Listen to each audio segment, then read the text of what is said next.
Welcome students. तो आज इस क्लास में आपको बताऊंगा पेपर 1 और पेपर 2 के इम्पोर्टेंट क्वेश्चन के बारे में जो थ्योरी में पूछे जाएंगे। ये वह पेपर्स हैं जो ड्वेक ने खुद तैयार किए हैं, तो स्पेशली ये मैं आपको बता रहा हूँ निकाल करके कहीं से। तो चलिए स्टार्ट करते हैं आपको और बताते हैं कि कैसे वो पेपर और कौन से क्वेश्चन आने वाले हैं, और ये उन स्टूडेंट के लिए जो पहली बार पेपर देने जा रहे हैं स्पेशली। तो चलिए देखते हैं। सबसे पहले आपको क्या करना है, अपने मोबाइल में या अपने कंप्यूटर में आपको क्या करना है, neletcourse.blogspot ये सर्च कर लेना है। नीलेट कोर्स आपको सर्च करना, ध्यान रखिएगा इस स्पेलिंग का आपको ध्यान रखना है। neletcourse.blogspot.com ये वाला आपको सर्च करना, नहीं तो आपके उसमें नहीं आ पाएगा सही से जो है, तो इसलिए आपको सर्च करना। लिंक मैं आपको नीचे डिस्क्रिप्शन में भी डाल दूंगा, वहाँ से भी आप देख सकते हैं जो है। तो सबसे पहले क्या करना है, इसको ओपन करना है। जब आप इसे ओपन करोगे तो आपके कंप्यूटर में आ जाएगा यहाँ पर, ठीक है ना। तो देखिए यहाँ पे पहला पेपर दिया हुआ M1 और M2, मैंने दोनों को आपको डाला है। पहला पेपर मैं आपको बताता हूँ कि इसमें कौन सा क्वेश्चन इंपॉर्टेंट है और कौन सा इसमें ज़्यादातर एग्जाम में आने वाला है आपके। तो मैं दोनों पेपर को अलग अलग ओपन कर लेता हूँ।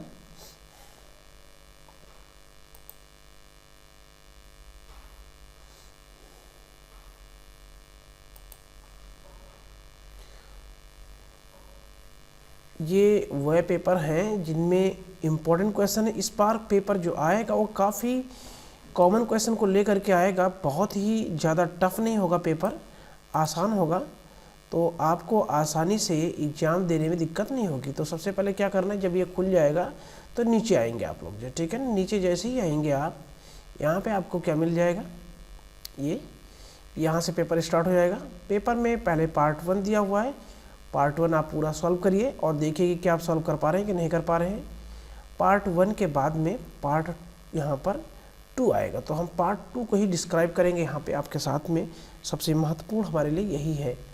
तो देखिए यहाँ पर पार्ट 2 जो दिया हुआ है कि auto correct feature, describe the auto correct feature, यानी ऑटो करेक्ट फीचर क्या है, ये कौन सी चीज़ पूछा गया है। तो देखिए सबसे पहले आप यहाँ पे लिब्रे ऑफिस खोल लीजिए।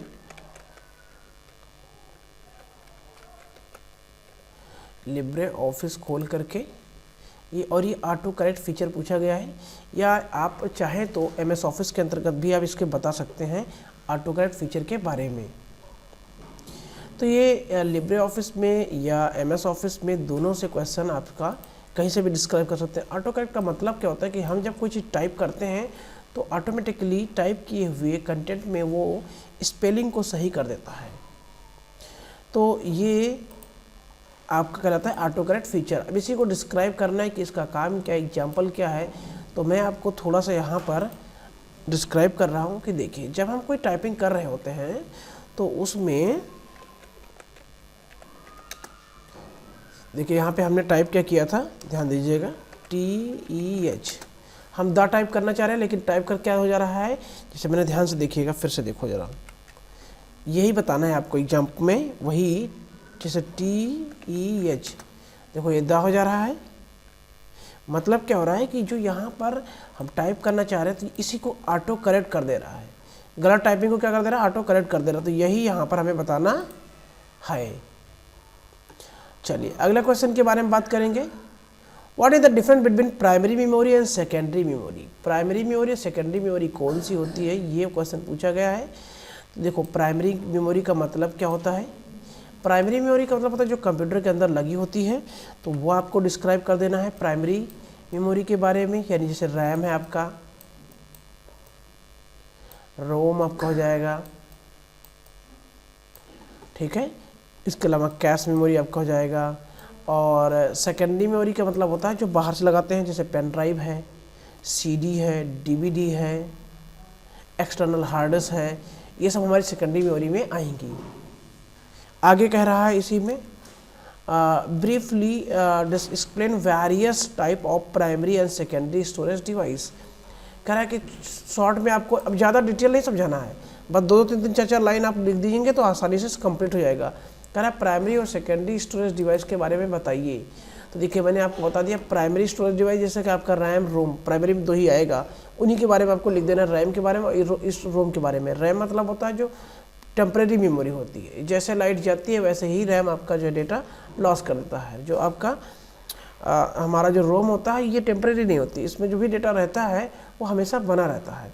सेकेंडरी स्टोरेज ड्राइव तो हमेशा डेटा रखता ही रखता अपने पास में है, तो इसमें कोई दिक्कत नहीं होती है, सारा डेटा इसमें होल्ड रहता ही है। आगे आते हैं हम लोग, right a short note on slide hand out master. ये क्या है आपका यहाँ पर, तो स्लाइड हैंड आउट मास्टर का मतलब ये है कि हमें स्लाइड में जो हैंड आउट मास्टर होता है उसका क्या यूज है।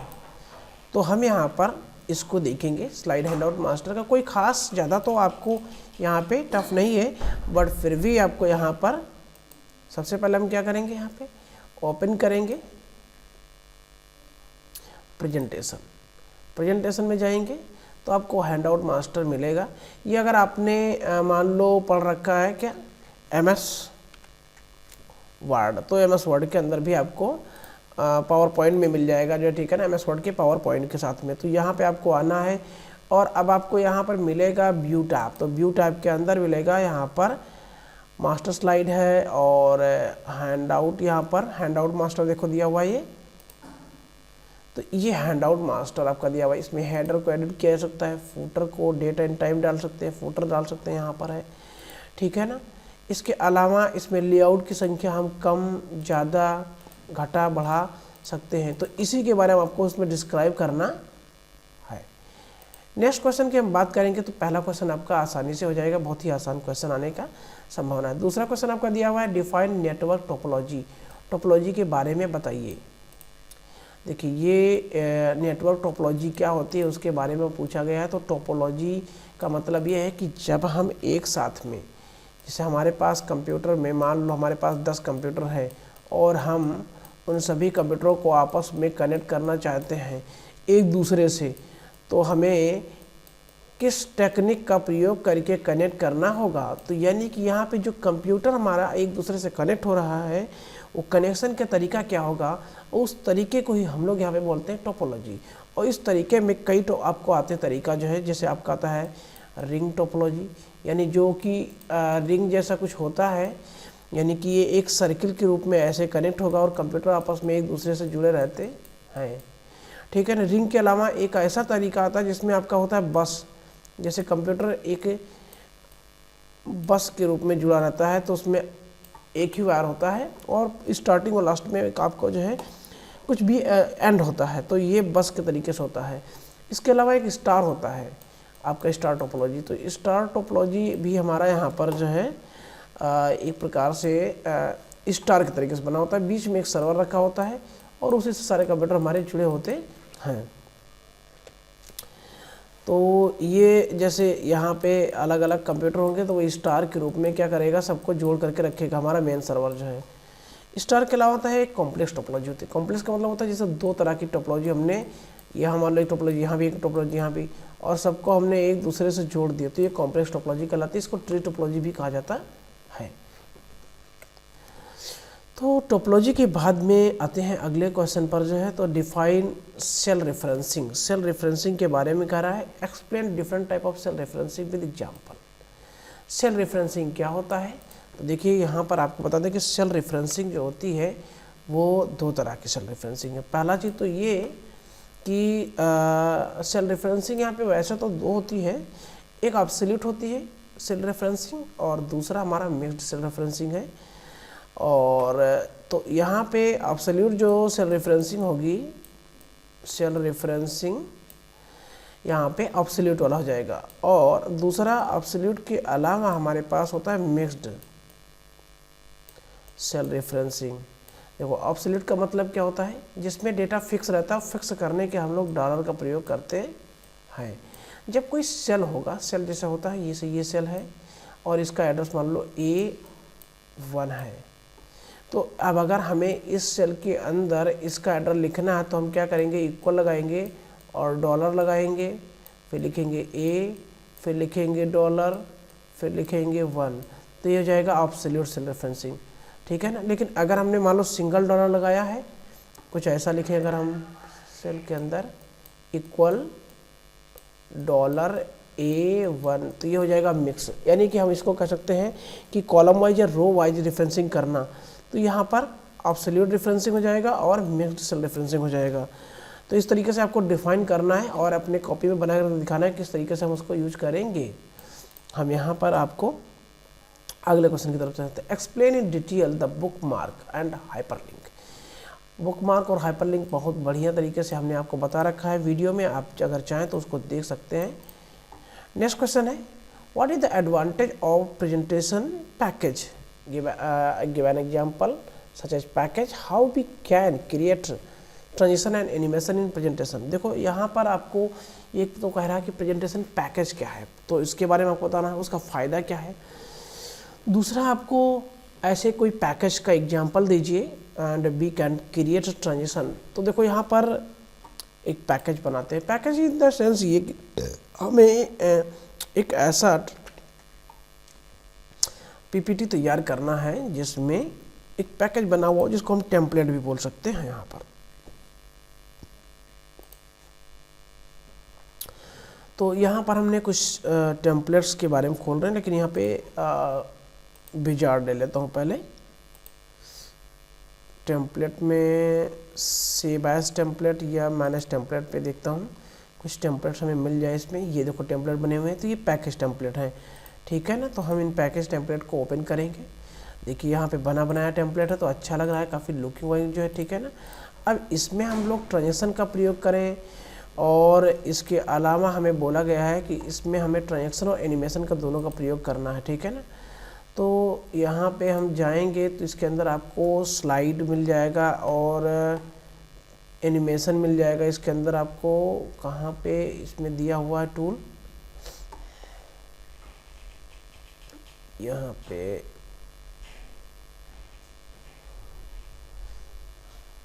इंसर्ट स्लाइड में आ गए और यहाँ पर हमें ट्रांजेक्शन कहाँ दे दिया गया इन लोगों ने, स्लाइड ट्रांजेक्शन देखो यहाँ दिया हुआ है। तो यहाँ पे आपको ले आओगे तो ये स्लाइड का ट्रांजेक्शन आ जाएगा जो है, ठीक है ना। और एनिमेशन भी आप यहीं पे अटैच कर लीजिए तो एनिमेशन भी आपका आ जाएगा जो है। जबकि अगर हम पावर पॉइंट की बात करेंगे तो पावर पॉइंट के अंतर्गत हमें आपको आसानी से मिल जाएगा। तो पावर पॉइंट में हम जाएंगे तो हमें मिल जाएगा यहाँ पर आसानी से। देखो यहाँ पे ट्रांजेक्शन ये पूरा का पूरा यहाँ पर दिया हुआ आसानी से है और एनिमेशन भी इसमें पूरा दिया हुआ है, तो आसानी से आप कर सकते हो। यहाँ पे मैं एक आपको करके दिखाता हूँ। ये हमने यहाँ पर कर दिया और इस पर हम एक डिज़ाइन बना देता हूँ। थोड़ा सा जो माइक्रोसॉफ्ट वर्ड का है वो थोड़ा ज़्यादा अच्छा बनाया इन लोगों ने है। इसका डिज़ाइन और लुक वाइज काफ़ी अच्छा लगता है, इसका लुक बढ़िया समझ में आता है आपको। अब इसमें अगर हम ट्रांजेक्शन कर दें, जैसे दिस पुश है, वाइप है, कुछ नाम भी आपको याद होना चाहिए क्योंकि जब आप यूज करोगे तो आपको कुछ तो बताना ही पड़ेगा एग्जाम में, है ना। तो ये बढ़िया से आपको पता होना चाहिए। एनिमेशन अगर हम चाहें, जैसे इस पे हम कोई एनिमेट लगा दें कि फ्लाई करके आए ऐसा कुछ जो है, या फ्लोट करके कुछ आए, ठीक है ना, वाइप हो जाए, थोड़ा सा कुछ शेपिंग हो जाए, तो जैसा भी हम यहाँ पर स्पिन लगा दें, ठीक है ना। तो जब हम इसको प्ले करेंगे तो कुछ अच्छा सा एनिमेट करेगा ये जो, ठीक है ना। तो ये ऐसा कुछ बढ़िया से इफेक्ट आएगा यहाँ पर जो है, ठीक है ना। तो इस तरीके से कुछ लगाने का, तो ऐसा कुछ हमको आपको डिटेल करके बताना पड़ेगा यहाँ पर इसके बारे में जो, ठीक है ना। क्वेश्चन नंबर 8 पर चलेंगे। Briefly explain the different type of instant messaging service available. आपको कह रहा है कि डिफरेंट इंस्टेंट मैसेजिंग सर्विस के बारे में आपको बताइए। तो देखिए जो इंस्टेंट मैसेजिंग सर्विस है उसमें आपका नंबर 1 आ जाएगा व्हाट्सएप, हम इसके थ्रू इंस्टेंट मैसेजिंग कर सकते हैं। दूसरा आपका आ जाएगा टेलीग्राम। टेलीग्राम के अलावा आपका आ जाएगा गूगल मैसेंजर या गूगल का नाम याहू मैसेंजर और फेसबुक का मैसेंजर। तो ये हमारे इंस्टेंट मैसेजिंग का मतलब तत्काल मैसेज पहुंचने वाला सर्विस, उनके बारे में एक्सप्लेन करना है। तो आप इनके बारे में मुझे लगता है जानते होंगे, तो आप एक्सप्लेन कर सकते हैं आसानी से। What are the different type of chart option available. देखिए यहाँ पे वही क्वेश्चन है, तो चार्ट के बारे में पूछा। चलिए चार्ट में आपको यहीं से बता देता हूँ कि चार्ट कौन कौन से आपको मिलेगा। इंसर्ट में आ जाएंगे, चार्ट आ जाएगा आपको, ये चार्ट आ गया। चार्ट के नाम पूछा गया तो आपको चार्ट के नाम पता होने चाहिए, कौन कौन सा चार्ट होता है। तो आपको यहाँ पे बता दें कि चार्ट बहुत सारा होता है। एक तो रडार है, कॉलम है, पाई है, बबल है। तो चार्ट की बहुत सारे तरह के हैं जो है, ठीक है ना। और आपको यहाँ पे नाम थोड़ा सा नहीं मिल रहा है बढ़िया से, तो मैं इसमें चार्ट तो इसमें सीधा इंसर्ट हो जा रहा है और डिस्प्ले ज़्यादा कुछ नहीं आ रहा है इसके अंदर जो है। चार्ट की प्रॉपर्टी मैं आपको दूसरे में से बताता हूँ चार्ट के बारे में। देखिए इंसर्ट पे हम जब जाएंगे तो इसमें हमें मिलेगा चार्ट। तो देखिए इसके अंदर चार्ट बहुत सारा होता है। चार्ट का नाम याद रखिए, ज़्यादातर आपको कुछ नहीं पूछाएगा। कॉलम, लाइन, पाई, ये सब आपको वर्ड में भी वैसे ही है, वैसे ही आपका जो है लिब्रे ऑफिस में भी है। तो line, pie, bar, area, stock, surface, donut, bubble, radar, इतने चार्ट हैं। इनके नाम आपको कुछ तो याद ही हो जाने चाहिए। Radar, bubble, donut, surface, stock, area, bubble, ठीक है ना, बार, तो ये सब कुछ आपको याद होना चाहिए अच्छी तरीके से। यही एग्जाम में आएगा, आपको बस फटाफट क्या करना है, तैयार रखिए और लिख देना है आपको जो है। अगला क्वेश्चन आता है, what are the different type of chart option available. अच्छा ये तो वही था जो, ठीक है ना। Briefly explain procedure to create a pie chart.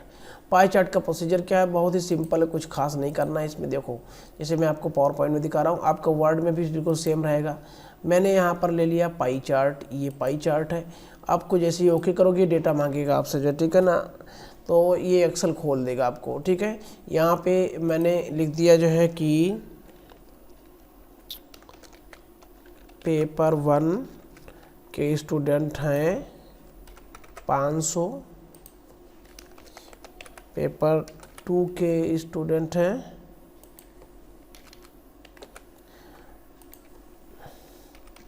1800, paper 3 के स्टूडेंट हैं 700 एंड पेपर 4 के स्टूडेंट हैं 900। ओके, और ये हमने कर दिया इन इंडिया। अच्छा तो अब ये हो गया, इसको मैंने यहाँ से कर दिया क्लोज। और अरे अब आते हैं चार्ट पर। तो देखिए यहाँ पर आपको चार्ट दिखने लगा। चार्ट के अंदर आपको पेपर 1 के, पेपर 2 के सब दिख रहा है। चार्ट का थोड़ा सा स्टाइल में यहाँ पर लेआउट ले लेता हूँ जो आपको बढ़िया से दिख जाए। तो चार्ट में लेआउट थोड़ा सा अच्छा ले लेता हूँ कोई बढ़िया। ये वैसे तो बढ़िया है ही है, बट इसमें कलर अच्छे नहीं आ रहे हैं, तो कोई बात नहीं, आपको कलर से कोई ज़्यादा मतलब नहीं। देखो यहाँ पर पेपर 1 का डिस्प्ले कर रहा है। हाँ थोड़ा सा हम लेआउट इसका बदल सकते हैं, तो डिजाइन ही थोड़ा सा चेंज करते हैं यहाँ पर ताकि आपको दिखाई पड़े अच्छी तरीके से। अब देखिए यहाँ पर पेपर 1, पेपर 2, पेपर 3, पेपर 4 ऐसे, तो इसको बोलते हैं प्रोसीजर। तो किस तरीके से हमने यहाँ पर तैयार किया है वो आपको बताना है कि हमने सबसे पहले क्या किया, चार्ट पर क्लिक करेंगे और उसके बाद में डेटा को एडिट कर लेंगे जा करके। तो ये आप प्रोसीजर आपको बताना है। एडिटिंग करने के जैसे क्रिएट किया है वैसे क्रिएट करके दिखा दीजिएगा, चार्ट बना करके दिखा दीजिएगा, आसानी से हो जाएगा आपका। Define email. ईमेल क्या होता है, explain the advantage and disadvantage of email. Email का बेनिफिट क्या है। पहला चीज़ तो अगर आपने ईमेल बिल्कुल नहीं जानते तो आपको बताता हूँ कि ईमेल का मतलब होता है जिसके थ्रू हम लोग किसी को, जैसे व्हाट्सएप से मैसेज भेजते हैं वैसे ही हम लोग ईमेल भेज सकते हैं। इसके थ्रू भी वैसे ही भेजा जाता है, जो डेटा आप लोग व्हाट्सएप से भेजते हैं वैसे ही डेटा इससे भी भेज सकता है। सब कुछ कोई ज़्यादा अंतर नहीं है। ईमेल एक प्रकार की सर्विस है, ठीक है, जो बहुत पुरानी सर्विस है, जो व्हाट्सएप से पहले की है। ईमेल के थ्रू जो डेटा आप भेजना चाहते हैं जो है, ठीक है, उसमें आप सारा का सारा जो है भेज सकते हैं एक साथ में सब जो है डेटा। और मैं यहाँ पे आपको ईमेल सर्विस के, मैं जैसे मैं जीमेल यूज करके दिखा रहा हूँ, ठीक है ना। तो ये जीमेल पे आप जाओगे, अकाउंट क्रिएट करना अगर आपको तो अकाउंट भी क्रिएट कर सकते हो सिंपली, आपको कुछ ज़्यादा खास नहीं करना है। यहाँ पे आप अकाउंट क्रिएट हो जाएगा। अब इसका बेनिफिट क्या है और नुकसान क्या है यहाँ पर आपको बताता हूँ। जैसे मैं यहाँ पे कंपोज पे क्लिक करूँगा तो हमारे पास ये कंपोज करने पर ही जैसे मेल ये कंपोजिंग स्टार्ट हो जाएगी, यानी कि भेजने के लिए। अब इसमें हमें आपको क्या क्या करना पड़ेगा वो सब आपको थोड़ा थोड़ा दिखा दे रहा हूँ ताकि आपको याद हो जाए फटाफट जल्दी जल्दी। और अभी पेपर नंबर 2 भी हम आपको थोड़ा सा डिस्कस करेंगे, तो वो भी आप लोग यहाँ देख लीजिएगा, जो बहुत ही इंपॉर्टेंट है, जो आपको बताने वाला हूँ इसी वीडियो में। तो ये देखिए यहाँ पर जिसको भेजना है टू सब्जेक्ट हमें लिखना है अपना, और ये बॉडी ऑफ द, ये हमारा सिग्नेचर जो हमने बना रखा है पहले से इसमें आ चुका है। अब उसके बाद में हम बात करेंगे यहाँ पर। तो ये हमारा सारा कुछ यहाँ पे दिया हुआ है कि सेटिंग करने के लिए, और मैसेज बॉडी अटैचमेंट दे रखा है, इमोजी लगाने के लिए दे रखा है, इंसर्ट पिक्चर लगाने के लिए दे रखा है। तो ये सब कुछ आप यहाँ लगा सकते हैं। तो ये हम ईमेल भेजेंगे, फटाफट उनको चला जाएगा। लेकिन इसका बेनिफिट क्या है, देखिए व्हाट्सएप में हम ऑटो सेंड या ऑटो सब कुछ सेटिंग नहीं कर सकते हैं, लेकिन हम यहाँ पे ईमेल बहुत सारा सर्विस है। जैसे हमारे पास बहुत सारी ईमेल बहुत सारी वेबसाइट के थ्रू आता रहता है, ठीक है ना, और उन्हें वो भेजना नहीं पड़ता, वो अपने आप जनरेट होता है और अपने आप आ जाता है, जबकि हम व्हाट्सएप वगैरह में ऐसा नहीं कर सकते हैं। तो ये बहुत ही आसान है। लेकिन इसका जो डिसएडवांटेज वो ये है कि हमारे पास सोशल के रूप में बहुत सारा फालतू का मैसेज आता रहता है, जो ठीक है ना, और ऐसे ही प्रमोशनल बहुत सारे मैसेज आते रहते हैं। तो ये नुकसानदायक भी, हमें फालतू का समय नुकसान होता है इसमें, बहुत सारा तो ईमेल आता रहता है। तो इस तरीके से हमारे पास जो फालतू की ईमेल आते हैं उससे हमारा नुकसान होता है। तो एक तरीके से हम ये कह सकते हैं कि इसमें हमें नुकसान ज़्यादा तो नहीं है, और कुछ ना कुछ तो नुकसान ही है, जो ठीक है ना। नेक्स्ट बात करते हैं कैश मेमोरी क्या है।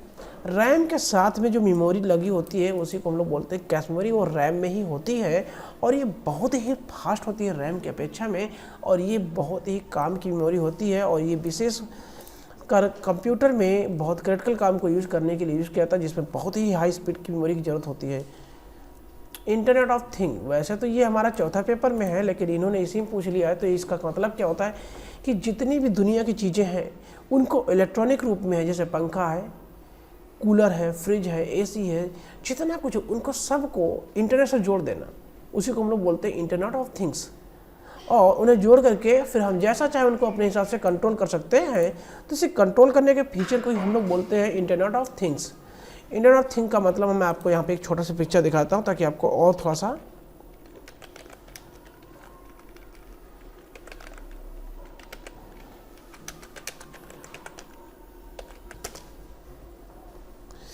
तो इंटरनेट ऑफ थिंग्स यहाँ पे आपको एक पिक्चर में डिस्प्ले कर रहा हूँ ताकि आपको क्लियर हो जाए। यहाँ पे इन पिक्चरों में आपको देखेंगे तो आपको काफ़ी कुछ समझ में आ जाएगा।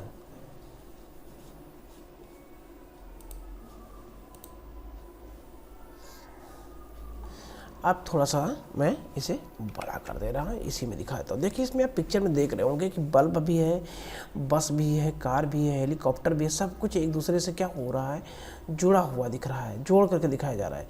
यानी कि जो जोड़ने के प्रोसीजर है यही इंटरनेट ऑफ थिंग्स है। जितनी भी चीज़ें आप देख पा रहे हैं इन सबको आपस में एक दूसरे से कनेक्ट कर दिया जाए और अपनी आवश्यकता के अनुसार से इन्हें यूज किया जाए, तो ये क्या कहलाएगा, इंटरनेट ऑफ थिंग्स कहलाएगा। जैसे मान लीजिए अभी आप घर से बाहर हैं, आपके घर की लाइट जल रही है और आप उसे बंद करना चाह रहे हैं और वहीं बैठे बैठे आपने बंद कर दिया, तो क्या हुआ, कितनी अच्छी बात है आपके जो, ठीक है ना। आपके घर में लाइट आ गई है लेकिन आपका मान लीजिए मोबाइल डिस्चार्ज है और आपने वहीं पे ऑन कर दिया कि मोबाइल चार्जिंग शुरू हो जाए, तो कितना बढ़िया बात है आपके लिए जो है। तो ऐसे बहुत सारी चीज़ें हैं जो IoT के अंतर्गत आती हैं, जिनका प्रयोग हम जो है आगे आने वाले समय में करेंगे। कंपाइलर एंड इंटरप्रेटर, इसका वीडियो आप लोग देख लीजिएगा। वैसा तो इसका मतलब होता है प्रोग्रामिंग भाषा को ट्रांसलेट करना। इंटरनेट बैंकिंग, इसका भी वीडियो मैंने ऑलरेडी डाल रखा है, तो उसको आपको देख लीजिएगा, ठीक है। नेटिव क्वेट का मतलब क्या होता है, नेटिव क्वेट ये बहुत महत्वपूर्ण क्वेश्चन है और ये अक्सर एग्जाम में पूछा जाता है, तो ये अक्सर आता रहता है एग्जाम में, पिछले भी कई एग्जाम में पूछा गया है। नेटिव क्वेट का मतलब होता है कि अगर हम इंटरनेट पर चैटिंग करते हैं, जैसे फेसबुक पर चैटिंग कर रहे हैं, लेकिन हमारी भाषा वहाँ पर क्या है, गड़बड़ हो रही है, तो समझ लीजिए हम नेटिव क्वेट के रूल्स को फॉलो नहीं करते। यानी ऑनलाइन चैटिंग करना, टॉकिंग करना, उनके बिहेवियर को डिफाइन करने के लिए नेटिव क्वेट एक प्रोटोकॉल है जो ये बताता है कि हमारा बिहेवियर कैसा होना चाहिए। तो आई होप कि हमने आपको शॉर्टली में सारे क्वेश्चन को ट्राई किया बताने का। आपको कैसा लगा ये वीडियो कमेंट जरूर करिएगा जो है। और पेपर नंबर 2 यानी कि जो गेस्ट पेपर ये हमारा है, ये वाला पेपर आप खोलिएगा और आपको यहाँ पर आएगा गेस्ट पेपर 2। तो इस वाले में मैं आपको अभी थोड़ी देर में ही इसका जो है वीडियो डालता हूँ, तो आप लोग इसको देखिए और कमेंट करिए। और अभी रिसेंटली ही आपको ये वाला वीडियो भी डाल रहा हूँ पार्ट 2 इसका, यानी कि वेब डिजाइनिंग का, क्योंकि वीडियो बहुत लंबा हो रहा है, तो मैं आपको नेक्स्ट वीडियो मिलूँगा। तब तक के लिए बहुत बहुत धन्यवाद।